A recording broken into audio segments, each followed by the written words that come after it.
Hi ಎಲ್ರಿಗೂ ನಮಸ್ಕಾರ. ನನ್ನ ಇವತ್ತಿನ ವಿಡಿಯೋಲಿ ನಾನು ಒಂದು ಸಿಂಪಲ್ ಆಗಿರೋ ಚಿಕನ್ ರೆಸಿಪಿ ತೋರಿಸ್ತೀನಿ. ಬನ್ನಿ ಹೇಗೆ ಮಾಡೋದು ನೋಡೋಣ.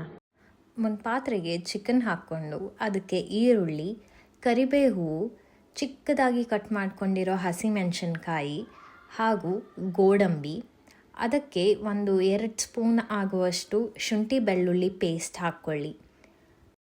ಈಗ ಇದಕ್ಕೆ ಡ್ರೈ ರೋಸ್ಟ್ ಆಗಿರೋ ಕಸ್ತೂರಿ ಮೇಥಿ ಹಾಗೂ ಗರಂ ಮಸಾಲ, ಸ್ವಲ್ಪ ಜೀರಾ ಪೌಡರ್ ಹಾಗೂ ಕಾಳು ಮೆಣಸಿನ ಪುಡಿ, ಅರಿಶಿಣದ ಪುಡಿ, Kashmiri red chilli powder, masala chilli powder, salt, ಮೊಸರು, ಕೊತ್ತಂಬರಿ ಇದಿಷ್ಟನ್ನು ಸೇರಿಸಿಕೊಂಡು ಚೆನ್ನಾಗಿ ಮಿಕ್ಸ್ ಮಾಡಿಕೊಳ್ಳಿ.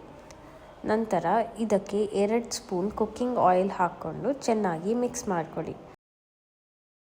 ನಂತರ ಇದನ್ನು ಸ್ಟವ್ ಮೇಲೆ ಲೋ ಫ್ಲೇಮಲ್ಲಿ ಚೆನ್ನಾಗಿ ಕುಕ್ ಆಗೋವರೆಗೂ ಬಿಡಿ. ನಂತರ ಇದಕ್ಕೆ ಬೇಕಾಗುವಷ್ಟು ನೀರನ್ನು ಹಾಕಿಕೊಂಡು ಚೆನ್ನಾಗಿ ಕಲಿಸಿಕೊಳ್ಳಿ. ಆಲ್ಮೋಸ್ಟ್ 80% ಬೆಂದ ನಂತರ ಇದಕ್ಕೆ ಬಟರ್ ಹಾಕಿಕೊಂಡು ಚೆನ್ನಾಗಿ ಮಿಕ್ಸ್ ಮಾಡಿಕೊಳ್ಳಿ. ಸೊ ಈಗ ಲಿಡ್ ಕ್ಲೋಸ್ ಮಾಡಿ ಚೆನ್ನಾಗಿ ಬೇಯಲು ಬಿಡಿ. So tada, easy and simple ಹೊಸತಡ್ಕು special chicken ready to heat.